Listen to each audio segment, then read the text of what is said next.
अल्हम्दुलिल्लाह वस्सलातु वस्सलाम अला रसूलुल्लाह। ग्रुप आपको मसाइल और उनका ग्रुप में सवाल आयो है, क़यामत वारे ॾींहुं मुलाक़ात कहिड़ी रीते थींदी पिन जे अज़ीज़ से, ख़ासि करे अमोक अज़ीज़ पिन जे अज़ीज़ जी यादि में स्टेटस लॻाइनि था, हशर में फिर मिलेंगे मेरे दोस्तो। त इहा हशर जी मुलाक़ात कहिड़ी रीते थींदी अने इन शेर शायरी में कुरो लगाए में फ़ाइदो नफ़ो नुक़सान। पहिरीं सवाल सुनो था। खुश आमदीद जी। आंजो सवाल जी। अस्सलाम वालेकुम वरहमतुल्लाहि वबरकातुहू। उमर साहब में ते खैर सुनता अल्लाह पाक पंहिंजे सुमान में रखे दुनिया आखिरत जे अंदर इज्जत अता फरमाए। आंजे वालिदैन के अल्लाह रब्बुल आलमीन आखिरत जूं सारियूं नेमतूं अता फरमाए। वइयाकुम।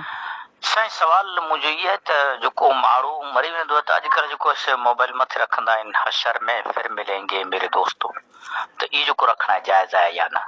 हालांकि हशर में मुलाक़ात थींदी या न थींदी, इन जो त जेको सुधारो मदार सिर्फ़ अमल मथे आहे, त इहो जेको रखणु कीअं आहे इन जे बारे में रहनुमाई कंदा। अल्लाह पाक खे जज़ा ख़ैर अता फरमाए। तमामु बहितरीन सवाल है आख़िरत जे ताल्लुक़ से। असल हिकिड़ी शाइरी है, शाइरी ज़ाहिर में कीअं वांदो न आहे, सही शाइरी है जंहिंजा अमुक शेर हिन लेवल जा आहिनि।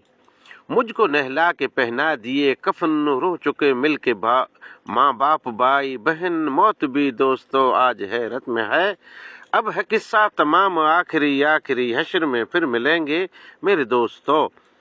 खुशबू में कफन को बसाने लगे, मेरी मैयत को दुल्हन बनाने लगे। दोस्तों अब उठाओ जनाजा मेरा, हो चुका इंतजाम आखिरी आखिरी, हशर में फिर मिलेंगे मेरे दोस्तों। मुझको ज़ेरे ज़मीं लोग दफना गए, किस कदर संग दिल हो कि फरमा गए। दोस्तों चैन की नींद सोते रहो, बस यही है मकाम आखिरी आखिरी, हशर में फिर मिलेंगे मेरे दोस्तों।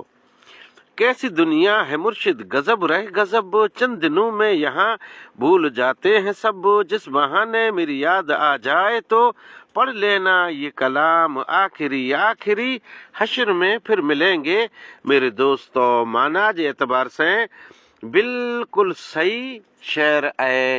अने हशर में मुलाक़ात पण थींदी, हर को पिंड जे अज़ीज़ के जान पहचान वारे के ओळखी गिनंदो, ॾिसी पण गिनंदो।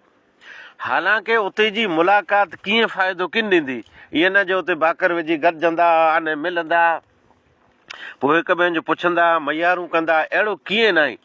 हर इंसान इन हालत में हूंदो त ॿिए खां भॼंदो पियो। हर इंसान इन हालत में हूंदो जे ॿियो मूंसे मुलाक़ात न करे त बहितर। सूरा अबस जी आयत नंबर 37 थी, आयत नंबर 33 थी 37 जे अंदर ई नक्शो आहे। कारी साहब तिलावत कंदा।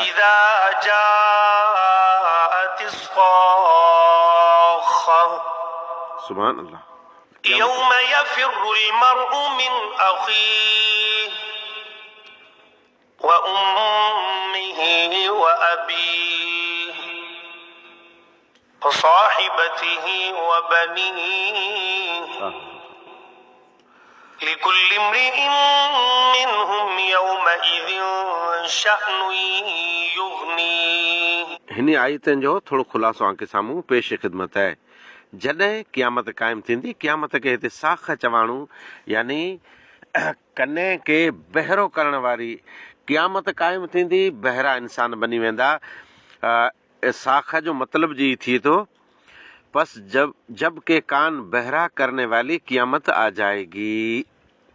अच्छा, यौम यफिर्रुल मर्उ मिन अखीह, उन ॾींहुं इंसान पिंड जे भाउ थी भॼंदो।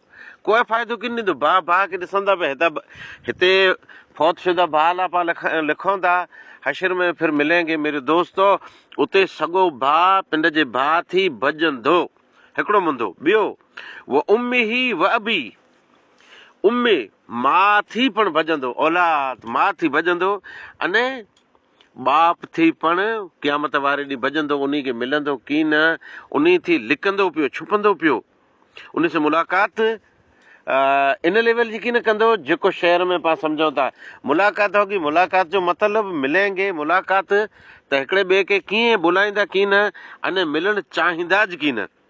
वो साहिबत ही वाखी व बनी, वो साहिबत ही व बनी हे, पिंड जी बीवी पत्नी थी पण भॼंदो अने औलाद थी पण भॼंदो। कुरेला लिकुल इम्रिन मिनहुम यौमइदिन शानु युगनी, उन ॾींहुं हर इंसान अहिड़ी फ़िक्र में हूंदो जेको उनखे लापरवाह कंदी, कंहिंजी कंहिं परवाह न हूंदी। अक़ीदतन ॾिसूं त ई शहर बिल्कुलु बेमाना आहे। मुलाक़ात थींदी, पण मुलाक़ात कीअं फ़ाइदो किन ॾींदी। अने ॿिया जहिड़ा शहर पढ़े था त ईअं सम्झा त उते मुलाक़ात थींदी, अने हिकिड़े में ते मयारूं कंदासूं, उन्ही खे मड़े दुआऊं सलाम ॻाल्हि ॿोल मीटिंग कंहिं क़िस्म जो कीअं न मुलाक़ात थींदी, ॾिसंदा, ॾिसी अने भॼंदा। भाउ भाउ थी भॼंदो पियो, औलाद माइत्रे थी भॼंदो पियो, बीवी मियां बीवी हिकिड़े ॿिए थी भॼंदा पिया। औलाद माइत्र खे कमु किन ॾींदो, माइत्र औलाद खे उते कमु किन ॾींदो, मुलाक़ात जी किन थींदी। जेकॾहिं इन शहर खे कुशादा दिलि सां पासणो त ई शहर स्टेटस जे लाइक़ु न आहे। अने स्टेटस जी जनरली ज़रूरत नथी वे, कोरो ज़रूरत आहे पाण हलायूं। कारण के कई अहिड़ा इंसान वेंदा जे वीचारा उन्ही जो जॾहिं पाण चहिरो ॾिसूं था फौतशुदा जो, त हिकिड़े ॿिए खे दुआऊं ॾियनि था, अहिड़ा ओछा आहिनि। अने हिकिड़ा अहिड़ा आहिनि ला यानी करे छॾीनि था, जी त हिन जी शकिल ॾिसो था, इहे त मरे जे लाइक़ु, अहिड़ा त रोज़ जाम मरनि पिया, ऐं त हेतिरी दुनिया रही त ईअं मरंदा पिया, चई पिंड कोरो थियो, एक्सीडेंट थियो, जे लापरवाह ग़लती हिन जी वई। त अहिड़ो स्टेटस हलायो ज न जंहिं मथे ॿिया तबसरो कयईं। क़यामत वारो मंज़र सैयदा आयशा उम्मुल मुमिनीन रज़ी अल्लाह ताला अन्हा बयान फरमायो। क़यामत वारे ॾींहुं जेको पाण चऊं था न जे हशर में मिलेंगे, हशर उजरियो, हशर में किन हालत में हूंदा।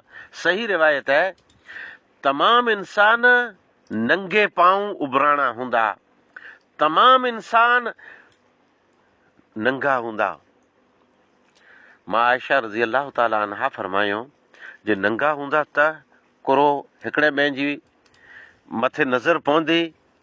आप सल्लल्लाहु अलैहि वसल्लम फरमायो मामलो आई चओ था तंहिं थी पण सख़्तु हूंदो, यानी को कंहिंखे ॾिसण जी किन करंदो। इहा हालत हूंदी न पाण हिते पान की मोह में न या फिर अशर में मुलाक़ात होगी, स्टेटस लगाइण जाइज़ न आहे, कोई स्टेटस न लॻायो। अने ख़ासि करे जेको लॻाईंदा गाइना कलाम तव्हांजा स्टेटस, हू त मुर्गो उन्ही खे गुनाह सां भरी वेंदा अने पिंड गुनाह सां भरिजंदा। उन लाइ करे दुआऊं मंगो, उन लाइ करे इस्तिग़फ़ार कयो, अने उन जी नसीहत होए उहो पूरी कयो, वसियत वे ई मुकमल कयो। उन जा कम नेक जे अधूरा रहिया वए त पूरा कयो, मुकमल कयो।